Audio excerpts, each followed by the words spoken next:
All right, welcome to Mine Explorers, episode 51, where we are joined by Dr. Richard Bishop, who is a professor of practice at Virginia Tech, and he also does some consulting for Stantec.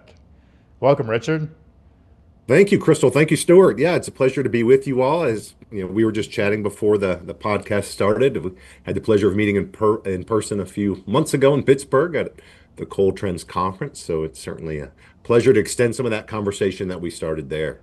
Yeah, it's always fun. I've taken advantage of the different panels that I get to sit on throughout the year to extend the conversations that are really interesting onto the podcast. So it's been really fun. And I know ours was fascinating, and we talked, it always feels like such a short slot. I think we could have taken up a couple hours with that conversation. Can you give a 30-second recap for those of us who weren't at the show? Yeah, so America's Coal Revolution Conference was in Pittsburgh in October, and we talked about coal and its current uses, and we focused a lot on future uses for coal and how it's being used now for critical minerals and rare earth extraction, and some of the exciting things that are going on in new greenfield projects like the Brook Mine, but also some of the work Dr. Bishop's doing in Appalachia with recovering critical minerals from existing coal sites and brownfield coal sites, which is really cool. And that was a really big focus of the show. I know it kind of covered some other things, but it seemed like the rare earths and critical minerals focus was kind of the base of it. Yeah, I certainly agree. I think a lot of the sentiment in the air that I caught was what's really going on here with rare earths and critical minerals, and how can we be a part of that? How can we kind of make those investments to be a part of what's going on really nationwide and frankly globally right now, right? So Yeah. yeah, it was a good conference, and a lot of good people there. And I think we can continue that discussion because I think you mentioned earlier. Yeah, I've been doing a large project through Virginia Tech and some other mining schools in the Eastern U.S. in Appalachia, more on the exploration side, the characterization side, to identify the concentrations of rare earths and critical minerals, primarily associated with coal, considering it's in Appalachia, but any other types of deposits as well. Oh, interesting. So you're looking at maybe some of the clays and the shales as well? Yep. Yep. I mean, the first project, so essentially my project now is called Expand Appalachia Core CM. It's essentially a phase 2 project sponsored by the U.S. Department of Energy. The first phase, we called it Evolve Central Appalachia, where my team was primarily focused on Central Appalachia, Southwestern Virginia, Southern West Virginia, Eastern Kentucky, Eastern Tennessee, which had a very, very much a coal focus. Now we've expanded, kind of hence the name for the new project, to include all of Tennessee, Western North Carolina, Virginia, up into the coastal portion of Virginia, all the way up through New York, Maine, Vermont, New Hampshire. So it's a very large project, but if you start peeking into Western North Carolina, there's lithium production there, right? Yeah. High purity silica.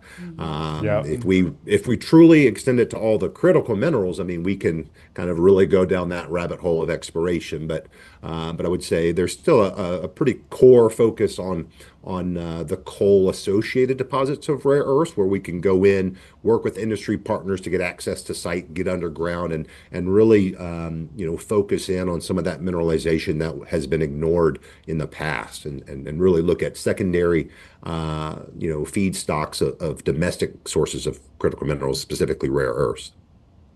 Yeah, that's really cool. There's a lot, and I feel like the East Coast is very underexplored outside of coal. So there's been a lot of coal focus, and then there's little bits of metals development, and there is some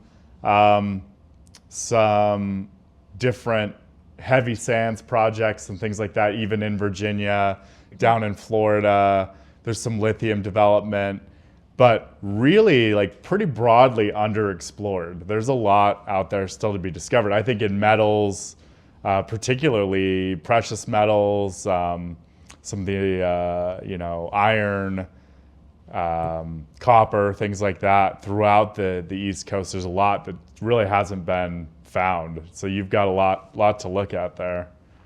Yeah, I mean, I think that's the exciting opportunity. I mean, there's been a lot of historical mining in the East, right? That's where kind of, settlers came in and started looking for resources. But those mines have kind of come and gone, many Yep. years ago, most of them. In Virginia itself, as you mentioned, we do have titanium and heavy mineral sands, where kind of where I got my start as Yeah. a student many years ago. Phosphate in Florida, also heavy mineral Yeah. sands there as well. So, I think my initial background was in industrial minerals, which is still a pretty big production area in the East.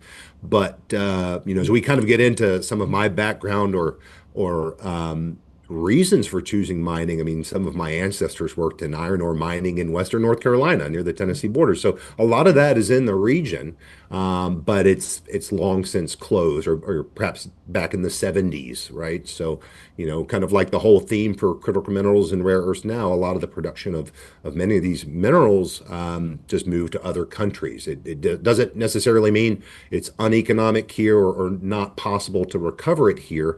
It's just, sometimes it's a case of not in my backyard, or Yep. I Yeah. think, one of the other issues with the East, there's just a lot of development. There's a lot of large population centers that often prohibits large scale exploration, I think, traditionally in more recent times.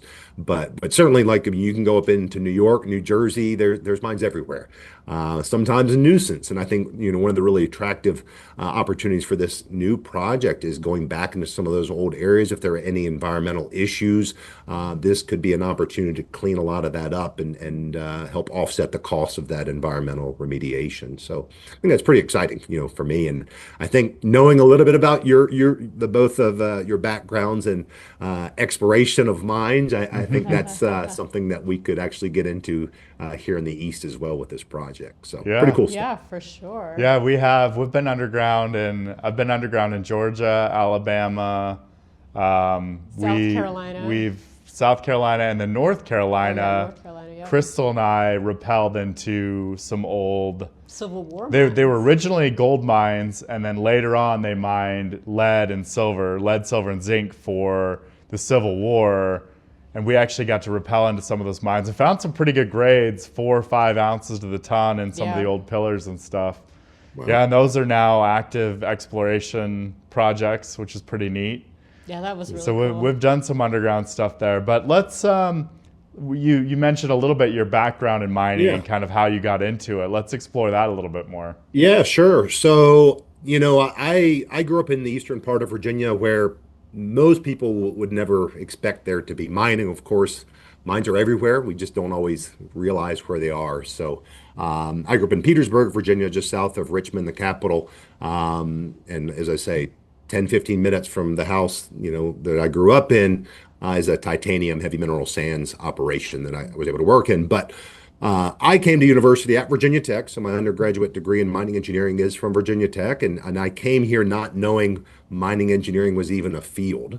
I was, pretty certain I wanted to be an engineer, split between mining, or excuse me, mechanical and civil, just being pretty hands-on, outdoorsy type person. But actually, if you kind of go back, my grandfather was a coal miner in West Virginia in Wyoming County. Unfortunately, he died of black lung disease in the 1950s, long before I was born.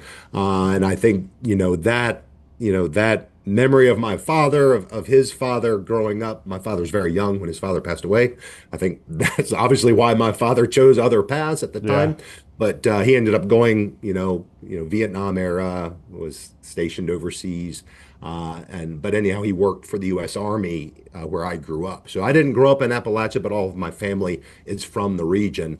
The other interesting thing is, as I started, getting interested in mining and mining engineering, um, my great great great grandfather, who would have immigrated from Cornwall, England, and worked in the mines that I mentioned in Western North Carolina, and, learning a bit about mining history, a lot of the cousin jacks that left that Yes. area to different parts of the world. Oh yeah. That's deep in my bloodline, and many of, especially on my mother's side of the family, there in Avery County, North Carolina, worked in the mines in that region. And kind of tying it into this project, it's exciting for me to be able to travel to those places to learn a bit more about some of my history in my family, since I didn't grow up in that specific area. I was kind of transplanted, to a different part of Virginia. I think, other reasons for me getting into it, obviously I love the outdoors. I liked working with my hands, getting my boots dirty. But I also had the, I really wanted to kind of get out of my town and travel. And for sure, mining has opened a lot of doors for me in that area.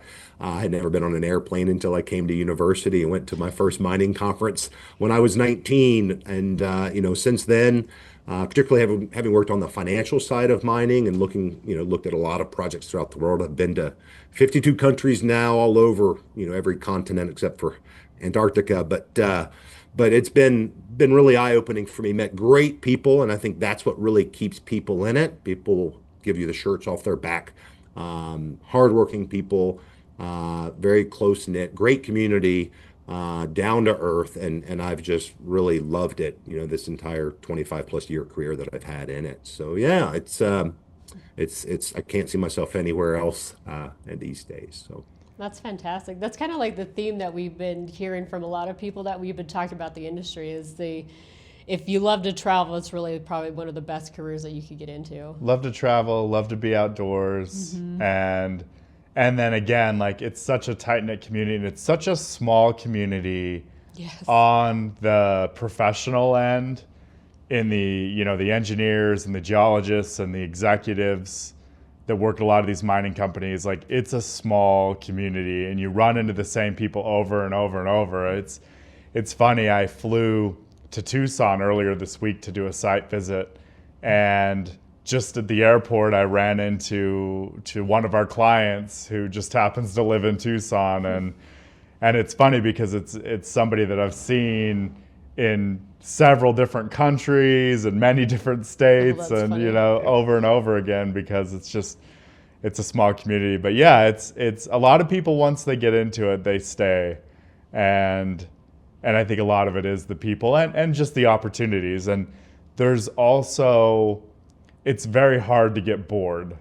I think unless you're really assigned to a huge company and a huge project where you're just doing something very narrow and focused, there's always so much variety. There's so much to see. Like you talked about all of the different critical minerals you can look at in the East and all the different deposit types and the different economics and all the different factors. Like it's hard to get bored in those conditions. Right. Yeah. Yeah. No, you're absolutely right. And kind of echo what you said. I mean, I've had similar stories. I've flown home for Christmas through Atlanta Airport from Toronto and been on a down escalator when one of my classmates from the Netherlands was coming back from California to Holland on another escalator, right? I mean, completely unplanned. Yeah. We're out there, but we don't forget each other, right? So it is that small community Yeah. that in some Very of the cool. oddest places throughout the world. So. Oh, yeah. Yeah, yeah, and mining is everywhere. It's interesting. We do a lot of work in aggregates and just construction materials, and they're bulk commodities, and so it only makes sense, and the economics really only work if you have them in a lot of locations, and so there's mines all over the place, and in places you wouldn't even think you'd find them, they're there. And then when you're in the industry, you start to spot them. I'm always looking out the window of the airplane and, oh, what's that? What's that mine over there? And is that a gypsum mine I see over there? Or is that just an aggregate quarry? It's kind of fun. So tell us a little bit more about the work you're doing with the university and some of the cool Sure. things you're uncovering. Sure, yeah. So, I came back to grad school pretty late in life. I wanted to kind of finish up a master's of science and then decided to stay and finish a PhD. And so just before I defended my PhD, which was on a completely unrelated topic, building autonomous drones for exploration of underground mines, actually, Wow, very some of the cool. work we could talk about in my career, Yeah. before and after I got into finance, going into lots of operations, and so that's what I did for my PhD. But it was a pretty opportune time where obviously the topic of critical minerals was very front and center. And so one of my mentors in undergrad, and throughout my career at Virginia Tech was retiring. We had worked together on a proposal for one of these DOE grants, which was the Evolve Central Appalachia project. So I took over that project as it started, and he was going into retirement. And again, that was an effort really focused on Central Appalachia. There were other teams doing exploration work, and that was more of a broad project where they were looking at the recovery opportunities, some of the infrastructure, not just in Appalachia, but these projects were funded throughout the United States, Alaska, Utah, all over the place. But specifically in the East, we had a Mid-Appalachia team, a Central Appalachian team, a Southern Appalachian team, I think 4 or 5 teams just in the Appalachian region. And so ran that project for about 3 years. And again, working with a lot of other teams, consultants, Virginia Energy, so government agencies, U.S. Geological Survey, University of Kentucky, West Virginia University. And then the new project is essentially putting all those teams together in Appalachia, so including Penn State, which was working on a different project. We've added Bluefield State, which has brought back their mining engineering program, and certainly, front and center in the coal industry specifically. They've done a lot of great work over the last couple of years, restarting their program and training a lot of good engineers to go into industry. But yeah, so we're still in negotiation phase with DOE. So the government shut down, put some things on pause for a while. But this is to be expected. It takes a bit of time before projects are selected to they're actually funded and we start. But we certainly expect before summer, we'll be out in the field collecting samples, bringing the samples back to the university. I would say the opportunity for us, we've pretty well known there's been rare earth mineralization associated with many of these coal deposits for a long time.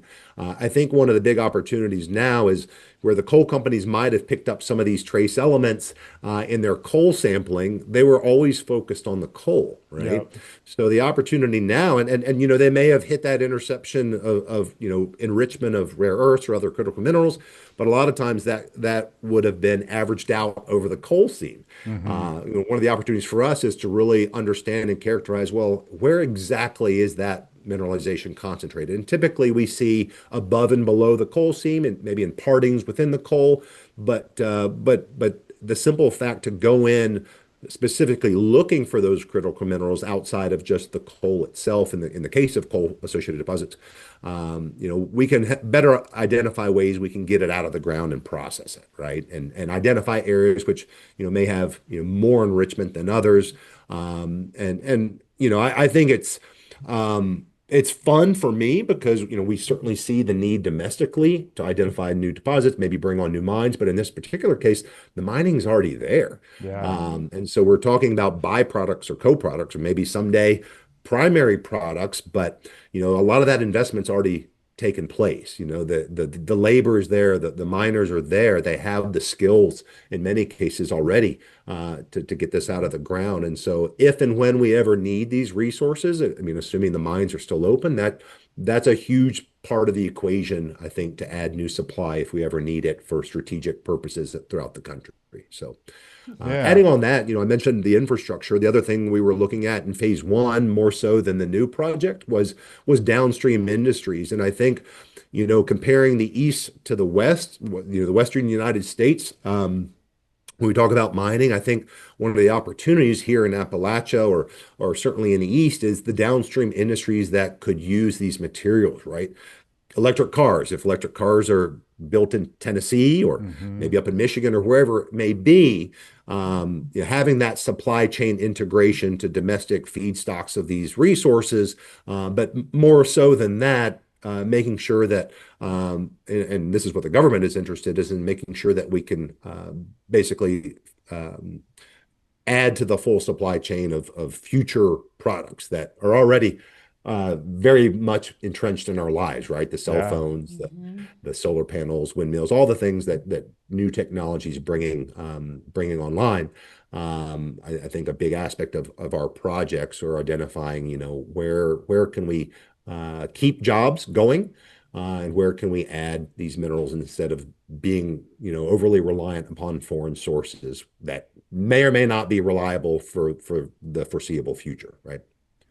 Yeah, and you make a really good point. There's a lot of manufacturing on the East Coast, and it seems like not more than a few months go by when I hear about a new manufacturing facility somewhere in the East or the Southeast. Hyundai, Kia, Mercedes, BMW, they're all moving into the East and the Southeast, and they're building cars. They could build electric vehicles in the future. There's battery facilities. There's a lot of talk about critical mineral development. Obviously, there's still titanium being produced in Virginia. There's graphite. They're talking about opening up graphite operations in Alabama and processing, and next will be battery facilities and cars, and then getting into robotics and things like that. But you mentioned, there's some really key, super critical minerals, I would say, like that ultra pure silica in North Carolina that's needed to make the crucibles for semiconductors. Things like that are, some of them are single source, where being able to identify for the future 2 or 3 other sources just to have ready, that has a lot of strategic value. And so that's a good point too. I mean, a lot of these may not be economical now, but that changes pretty quickly because mineral deposits are getting deeper, they're getting smaller, the grades are dropping. And so things that you may uncover and document well today may be really key in 20 years or 50 years. And so it's good work to do, even if it doesn't make sense today. But I think what's interesting to me is we're finding that a lot of it may actually, looking at some of these grades and things that are being discovered, and some of these ideas for like modular concentrating and processing different wastes, acid mine drainage or fly ash and things like that. Like some of the economics are actually looking pretty intriguing now, even today, and in the future could be very interesting. So it's exciting work, definitely. Yeah, you brought up fly ash. That's certainly a feedstock we've looked at in the past and will continue to look at. I mean, that's again, fly ash is a byproduct of coal-fired power plants, and a lot of these fly ash impoundments are all over the United States and all over the world. But a lot of times, right, when they burn the coal, they also burned up some of that rare earth mineralization, and that mineralization ended up within the fly ash impoundments. And so again, it's one of those environmental legacy, which is used for other sources or other uses, right? Like cement production, that's quite common. But what we're seeing in the East, I'm not sure about the Western United States, but there are programs going on to rehandle a lot of that waste and basically, more future reclamation work that's going on right now. But again, the opportunity, I think, on the economic side is taking advantage of one of the primary costs of mining, which is moving material. So if you're already moving the material, if you have the technology to get this additional mineralization out of the ground, that's one of the best times to do it. Yeah. If you're already mining coal and you've already spent all the money for the equipment, the buildings, the roads, the power, you're already extracting the coal from the coal seam, and then you've got this enriched mineralization in that gap that you left behind. There should be a way to get that out of the ground at a much more favorable economics than having to do it as a brand new mine, a brand new deposit. So those are definitely things that we're looking at and that we'll be kind of summarizing in our final report multiple years from now. But awesome. Yeah, that's fascinating though. Yeah. Well, in coal mining, it's already a bulk commodity. And so there's already been so many technological advancements over the years, from continuous miners to long walls to, now with the augering and the boring and things, where you can actually take a narrow seam and auger all the material out. I can't remember the technical term for it, but the efficiencies are already there. So lower concentrations of rare earths actually look pretty interesting when you can mine with those same efficiencies and then potentially have a dual use for the product, which is excellent. Yeah, no, I completely agree. And then there, of course, there's always, I think if companies could be willing to pay a premium for some of the materials that's responsibly mined, responsibly processed. It's tough. I think a lot of consumers are completely unaware of where, the ingredients to the things that they buy actually come from. Yeah. But one of the things that I've noted just over the last few years is how front and center mining has gotten to be. It's definitely much more in the public, general domain, not just us mining engineers and geologists and people who love exploring mines and this community, but people who may not have ever really thought, coal or uranium or even wind and solar was anything else. But when they think electricity, they often think, well, it comes out of the socket in my house, and Right. so Yeah. most people don't think about how it's actually produced and the jobs that are created and everything that goes into getting the things that we depend on every single day. But at some point, I think that consciousness could improve, and perhaps people would be willing to pay, for something that was more responsibly sourced, just like we saw. Just thinking back again, I mean, this conversation reminded me of my first job in mining was in California, in aggregates, actually, with granite construction, and I don't think I had in that time in the late 90s, I had heard anything about organic food. That wasn't something I grew up Yeah. hearing about, and it's quite normalized now, right? And Yeah. and consumers are willing to pay a premium for something that's organic versus something that might use traditional fertilizers or pesticides, whatever it may be, right? Yeah.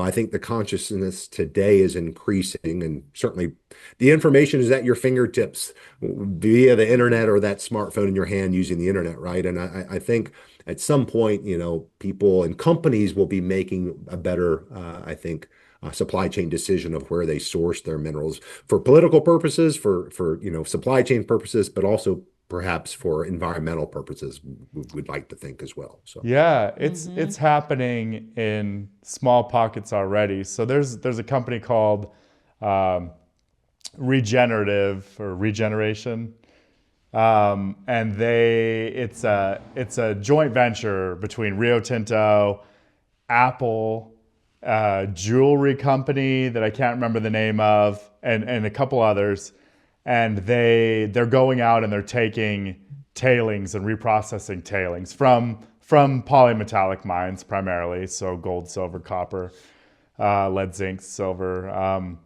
But they have part of their business model is they have offtake agreements with Apple and with this jewelry company and others to actually buy their metals they will produce above spot. And I don't know what it is, 20% or whatever above spot, but that changes their whole economic model so that it doesn't need to be economic in a spot sense where they're just selling it all on the market, but they actually get a premium for their products, similar to what you mentioned with organic foods. I think it's very similar, but that's a pilot program with some big names who are trendsetters, who are likely to spread that elsewhere. But we're already seeing it in places like Europe is pretty advanced in that kind of stuff. I was in London by King's Cross 2 years ago and wandering up and down in kind of the coal canals district there where they used to have all the dockyards and stuff. And there's a big complex they're putting in, condos, apartments, shops, things like that. And they have a big billboard out front that they're only purchasing from certain buyers who meet their standards, their environmental standards. And they said like that's the copper, that's the plumbing, that's the drywall, that's the timber, like the whole building, even the cement. They're buying cement that's from plants that are using things like fly ash and pozzolans to bring down their carbon footprint. So there are examples of it, and I see that spreading, especially like this regenerative model when they get some traction, actually go into production and things like that, and they can get, ultimately, Apple can say they want to pay more for products, and they will, but I'm sure they have a certain amount. Like they're not going to buy all their metals. It's a small pilot program. But if consumers are on board and they're willing to pay more for a greener iPhone or an iPhone with some sort of stamp of approval that's made with recycled metals or metals that are conflict free or child labor free, things like that. I think once the consumers are on board, then you'll see a huge shift. But Yeah, I think it's 100% coming. agree.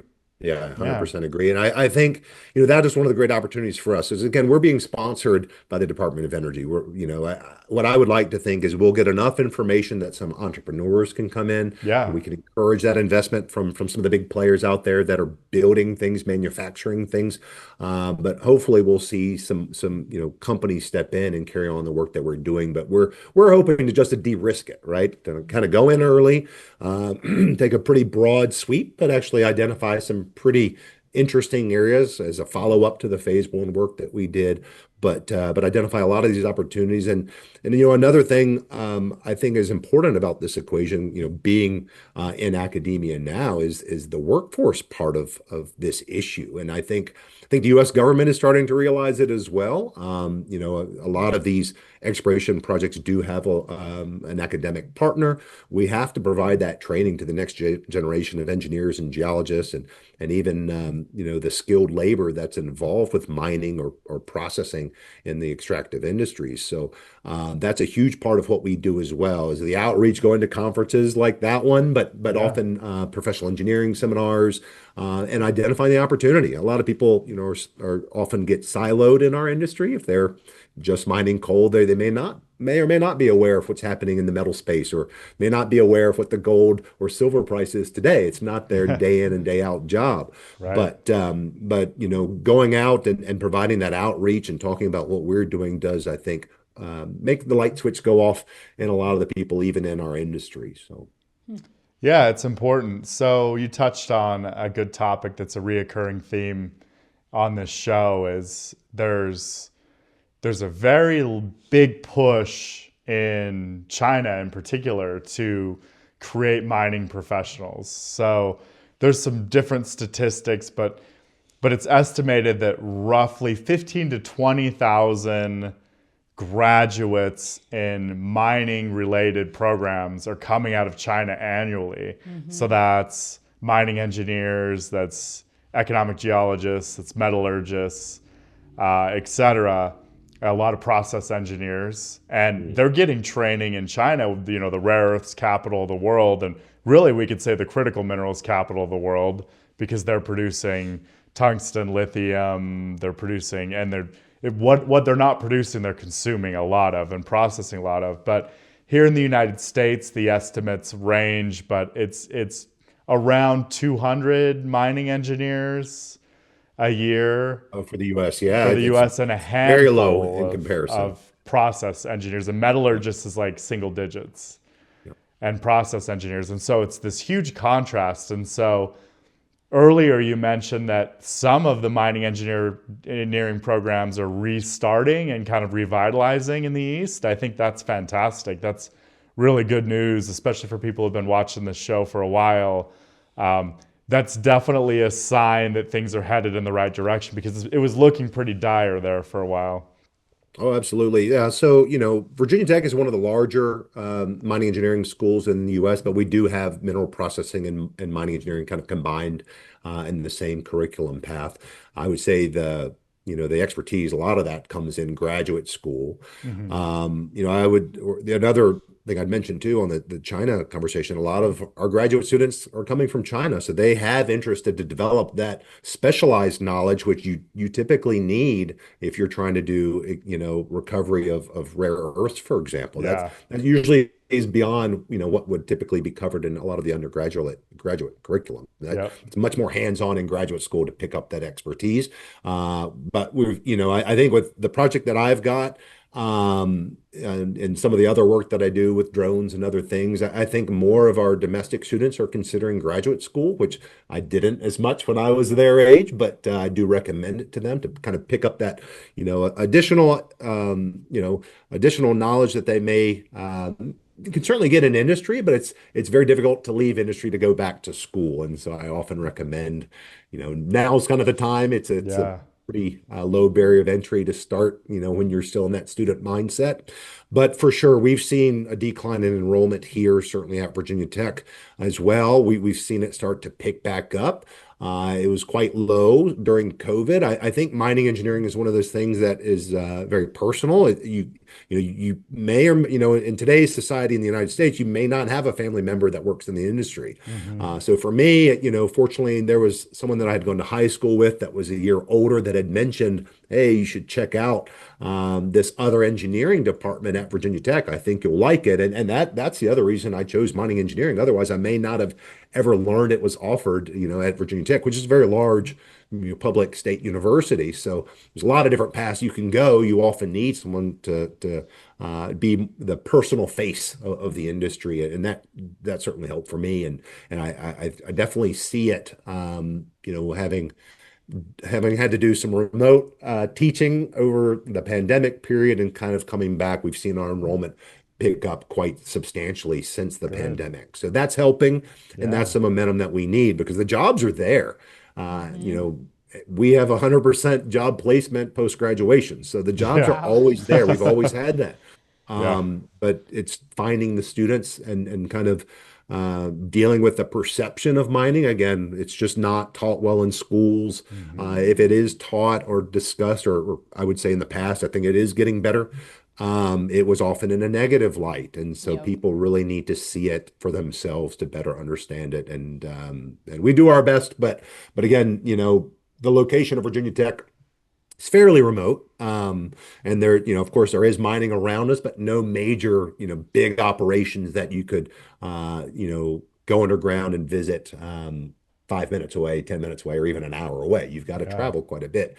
And that can make a difference. I think once we take students underground or to a mine site and they see the equipment, then they're typically sold. They're always surprised with the different things that you can do in this industry. I certainly was, and like as I say, I've done a lot of different things throughout my career, not just teaching, but as I say, the process engineering, the mining engineering, designing pumping systems, writing software and doing optimization work, finance and travel and management and working with people and working as an engineer. Like all of these things are available to you with or without the engineering degree or even a geology degree. There's just a need for people, and I think once you experience that community, you're sold pretty quick. So yeah, definitely. Yeah, there's a wide variety, and especially now with the technology and things, like there's lots of mines around the world that have a drone operator now.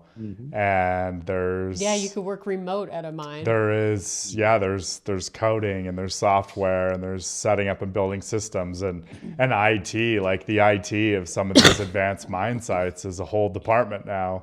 And that's something that didn't exist in the past, and there's plenty to do. But on the timing, I see anybody who can process, because of this kind of bifurcation of the East and the West when it comes to critical mineral supply chains, any graduates who have advanced knowledge and some hands-on experience with processing rare earths and refining and all these things that are lost arts, there's huge opportunities. I have a friend in the industry who built a tungsten mill here in Utah in 2017, and a small scale, but he brought a guy out to help him design that mill who was in his 90s, another friend of mine from Nevada, and he literally was in his 90s, and together they built this mill. And he didn't necessarily, the guy he brought out was very knowledgeable and very sharp. So he was a great pick, but I don't think he had very many options. When was the last time there was an operating tungsten mill in the United States? It's been decades.